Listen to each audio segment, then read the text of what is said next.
Alors un point intéressant aussi, vous m'avez confié que vous travaillez en ce moment sur une étude qui s'appelle « Le magasin n'est pas mort ». Ce que disait Jimena à propos du mobile est très vrai aussi pour les magasins.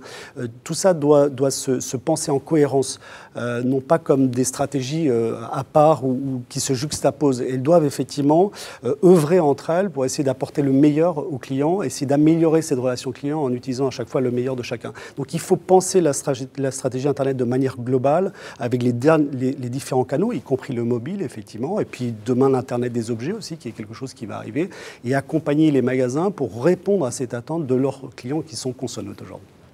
Olivier Macquart, votre vision sur le magasin, encore une valeur ajoutée quand même par rapport à ce e-commerce qui est si attractif, si facile, je reçois les produits que je commande chez moi, l'intérêt encore du magasin aujourd'hui?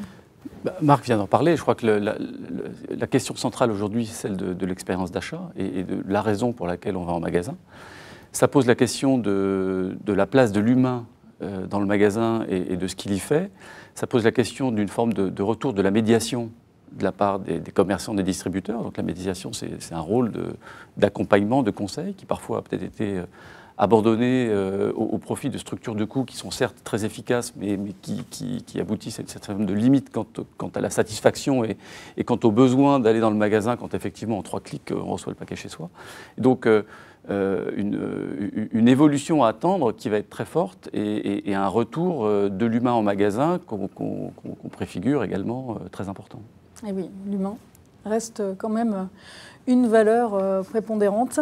Jimena Diaz, alors je voudrais qu'on rentre un peu dans le concret, dans le détail, sur cette transformation du parcours d'achat. Alors qu'est-ce qui existe aujourd'hui? Portefeuille électronique, je peux prépayer mon repas, mes jouets, mes vêtements, comment ça se passe? Tout à fait. Depuis 2012, on a démarré un certain nombre de tests qui sont beaucoup plus que des tests aujourd'hui, avec bien évidemment, comme vous l'avez dit au début, 128 millions de comptes actifs. Vous pouvez imaginer que nous devons d'accompagner nos consommateurs dans cette évolution du parcours d'achat. Et il faut que PayPal puisse les accompagner et leur aider à résoudre un certain nombre de problématiques, non seulement dans le monde e-commerce, mais aussi dans le monde physique, qui, comme nous l'avons vu depuis le début, a fait disparaître complètement les frontières avec les smartphones. Et donc, dans ce cadre, nous avons, par exemple, permis à nos consommateurs de pouvoir payer avec leur compte PayPal tout d'abord chez Home Depot aux États-Unis. Aujourd'hui, on a plus de 18 000 enseignes qui acceptent PayPal en tant que moyen de paiement à la caisse et dans le magasin. Voilà, alors comment ça fonctionne par rapport à ma carte bleue? L'intérêt, c'est la simplicité, c'est la facilité. Comment ça fonctionne? Vous rentrez dans le magasin, vous n'avez besoin de rien en ressortant, si ce n'est de connaître votre numéro de téléphone et votre code à 4 chiffres pour le compte PayPal. Et vous payez à la caisse, bien évidemment.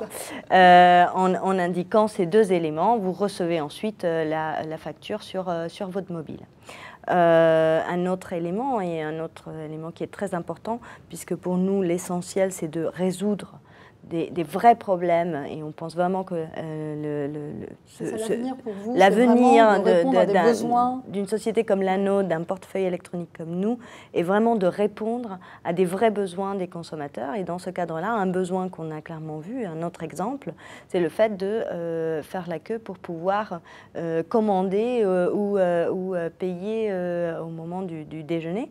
On a aujourd'hui donc résolu cette question avec Pizza Express en Angleterre, où vous pouvez donc précommander votre table et surtout payer à la fin sans avoir besoin de demander au serveur de venir vous apporter la note. Vous payez à la fin et en sortant, vous montrez qu'effectivement vous avez confirmé votre paiement avec PayPal.